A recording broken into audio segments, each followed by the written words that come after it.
Welcome to my YouTube channel Yusuf studio. अस्सलाम वालेकुम नाज़रीन, हम आज की वीडियो में आपको बताएंगे दीवार गिरिया क्या है। यहूदी दीवार गिरिया के सामने मोहम्मद मोहम्मद क्यों पुकारते हैं, जबकि यहूदी हज़रत मोहम्मद सल्लल्लाहु अलैहि वसल्लम को ना ही नबी मानते हैं ना ही रसूल, तो फिर उनका रोज़ाना नाम क्यों पुकारते हैं। दीवार गिरिया के पीछे मौजूद मुक़द्दस पत्थर क्या है। मुसलमान दीवार बुराक को क्यों हासिल करना चाहते हैं। हैकल सुलेमानी कितनी दफ़ा तमीर हुआ और अब यहूदी उसको दोबारा क्यों तमीर करना चाहते हैं। यहूदी अपनी मजहबी त्यौहार में हमारे प्यारे नबी हज़रत मोहम्मद सल्लल्लाहु अलैहि वसल्लम का नाम क्यों लेते हैं। नाज़रीन, हैकल सुलेमानी की तमीर से पहले यहूदी बदों की ज़िंदगी गुजार रहे थे। उनका एक मरकज़ी खैमा था जिसमें तबूत सकीना रखा हुआ था, जिसकी जानब रुख करके सारे इबादत करते थे, लेकिन उस वक्त उनका कोई ख़ास किबला ना था। यहूदी इस बाबरकत तबूत को अपनी हर मुसीबत में सामने रखते और दुआ करते, जिससे अल्लाह पाक इनसे मुसीबत दूर फरमा देता। अक्सर जंगों में भी इस संदूक को सामने रखा जाता तो यहूदी दुश्मन पर फतह पा लेते। यहूदी खुद को अल्लाह पाक की लाडली कौम कहती, और वो इसलिए कि अल्लाह पाक ने इनकी कौम में से बेशुमार अंबिया भेजे, इसलिए इनका ये मानना था कि दुनिया के आखिरी पैगंबर भी इन्हीं में से होंगे। खैर, जब हज़रत दाऊद अलैहिस्सलाम को बादशाहत नसीब हुई तो उन्होंने सोचा कि अब इस पाक संदूक के लिए कोई ख़ास इमारत होनी चाहिए, इसलिए आपने एक मस्जिद और एक हैकल की तमीर शुरू करवाई, जिसको मुकम्मल आपके बेटे हज़रत सुलेमान अलैहिस्सलाम ने करवाया। हज़रत सुलेमान अलैहिस्सलाम ने अपने दौरे हुकूमत के चौथे साल हैकल सुलेमानी की तमीर शुरू की, जिसको मुकम्मल आपकी वफ़ात के बाद जिन्नात ने किया। खैर, ये हैकल इबादत गाह या मस्जिद, जिसके बाद में मस्जिदुल अक्सा भी कहा जाने लगा, इसकी बहुत आलीशान और वसी अर्ज़ तमीर की गई। हज़रत सुलेमान अलैहिस्सलाम की वफ़ात के बाद इस मस्जिद के 3 हिस्से कर दिए गए। बैरूनी हिस्से में आम लोग इबादत करते, इससे अगले हिस्से यानी दरमियानी हिस्से में उलमा और अंबिया इकराम की औलादों को इबादत करने दी जाती, जबकि इसके सबसे अगले हिस्से में तबूत सकीना रखा गया था, और यही वो ख़ास हिस्सा था जिसे सबसे बाबरकत समझा जाता था। इस तबूत वाले हिस्से में जाने की इजाज़त सिर्फ सबसे बड़े इमाम या उस वक्त के मौजूदा पैगंबर को ही होती थी। इसके बाद अल्लाह पाक ने इस कौम में से बहुत से पैगंबर भी मबूस फरमाए, लेकिन ये कौम बद से बदतर होती गई। अल्लाह पाक ने बड़ी तादाद में अंबिया इनमें भेजे, लेकिन ये लोग सुधरने को तैयार ना थे। बस फिर अल्लाह इनसे नाराज़ हुआ और बख्त नसर की सूरत में इन पर अजाब नाज़िल हुआ। 586 कबल मसीह में बख्त नसर ने इनके मुल्क पर हमला किया और हैकल को मुकम्मल तौर पर तबाह और बर्बाद करके तबूत सकीना को अपने साथ ले गया।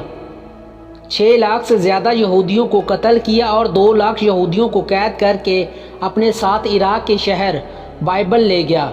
बाइबल के शहर से बाहर उसने यहूदी गुलामों की बस्ती कायम की और उसका नाम तिल अबीब रखा। 70 साल तक हैकल तबाह रहा। बख्त नसर ने जब तबूत सकीना की बेहुरमती की तो अल्लाह पाक ने 539 कबल मसीह को ईरान के बादशाह साइरस को बाइबल पर हमला आवर कर दिया और बाइबल को मुकम्मल तौर पर तबाह और बर्बाद कर दिया, और तिल अबीब में मौजूद यहूदी गुलामों को आज़ाद कर दिया। यहूदी यहाँ से आज़ादी के बाद यरूशलेम पहुँच गए और दोबारा हैकल की तमीर का सोचने लगे। हैकल की दूसरी तमीर 537 कबल मसीह में शुरू हुई। ये तमीर हज़रत ज़करिया अलैहिस्सलाम के कहने पर हुई, लेकिन इस बार तबूत सकीना मौजूद नहीं था। इसके बारे में आज तक मालूम नहीं हो सका कि बख्त नसर ने इसका क्या किया। कुछ लोगों का कहना है कि इस मुक़द्दस संदूक की मज़ीद तौहीन से बचाने के लिए उसे अल्लाह पाक के हुक्म से किसी महफूज मकाम पर मौज़ाना तौर पर छुपा दिया गया, जिसका किसी इंसान को इल्म नहीं, लेकिन यहूदी इसकी तलाश में पूरा कुरान को खोद डालना चाहते हैं। सन 19 कबल मसीह में हैकल की तीसरी दफ़ा तमीर का काम हेरोडेस बादशाह ने किया। यहूदियों की इबादत में खलल डाले बगैर थोड़ा थोड़ा करके हैकल गिराया जाता और इसकी जगह नया और पहले से मुख्तलिफ हैकल वजूद में आता रहा। ये काम 18 माह में मुकम्मल हुआ। यूँ तीसरी दफ़ा एक नया हैकल वजूद में आ गया। کچھ عرصہ بعد حضرت عیسیٰ علیہ السلام کا ظہور ہوا۔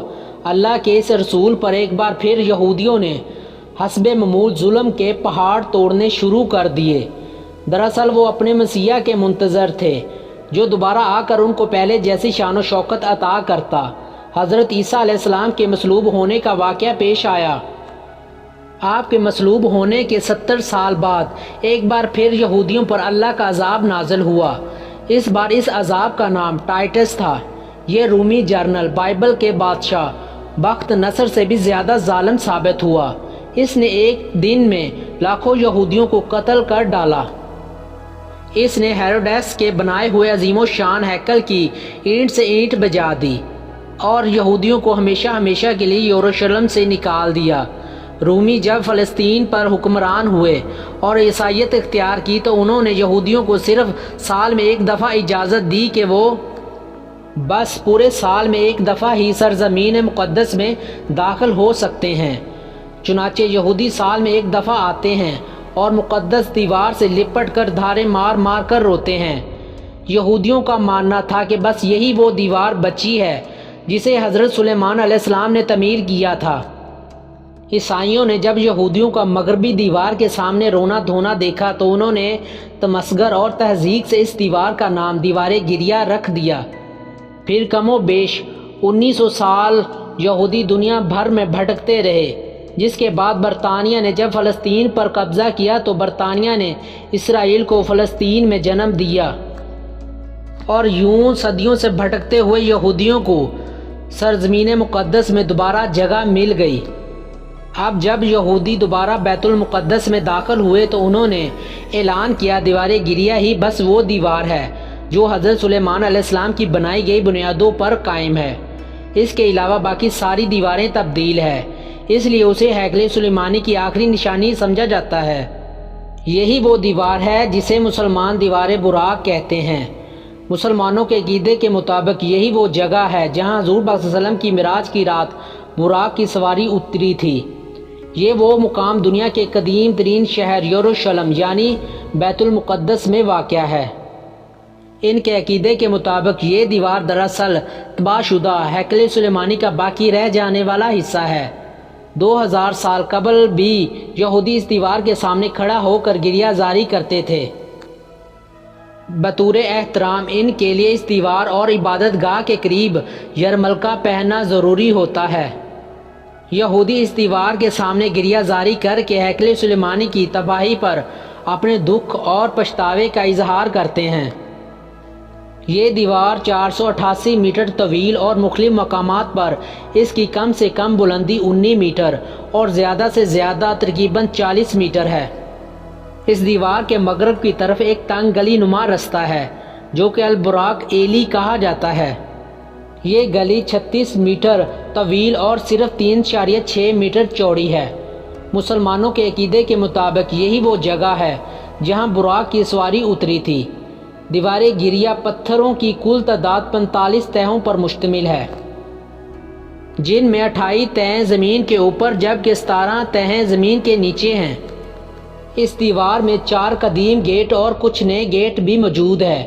یہ دیوار یہودیوں کے لیے خانہ کعبہ جیسی حیثیت رکھتی ہے۔ ناظرین گرامی، اللہ کی تمام نازل کردہ کتابوں میں حضرت محمد صلی اللہ علیہ وسلم کا ذکر موجود ہے۔ تناخ ایسی آیات ہے جن پر یہودی اور عیسائی متفق ہے، یعنی ایسی آیات جو تورات میں موجود ہے اور انجیل میں بھی، ان کو تناخ کہا جاتا ہے۔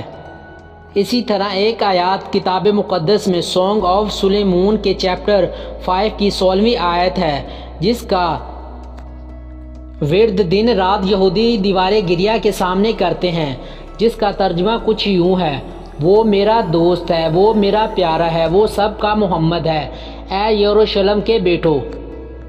یہی آیت عیسائیوں کی کتاب انجیل میں بھی موجود ہے۔ یہودیوں کا یہ عقیدہ ہے کہ اگر ہم اس آیت کا زیادہ سے زیادہ ورد کریں گے تو اللہ پاک ہمیں جلد سے جلد دوبارہ اپنی لاڈلی قوم بنا لے گا اور ہم پھر دوبارہ دنیا پر حکمرانی کریں گے۔ تو ناظرین، یہاں ہوتا ہے ہماری ویڈیو کا اختتام، اور اگر آپ نے ہمارا چینل پر نئے ہیں اور ابھی تک آپ نے ہمارا چینل سبسکرائب نہیں کیا تو آپ سے گزارش ہے کہ ہمارا چینل ضرور سبسکرائب کریں۔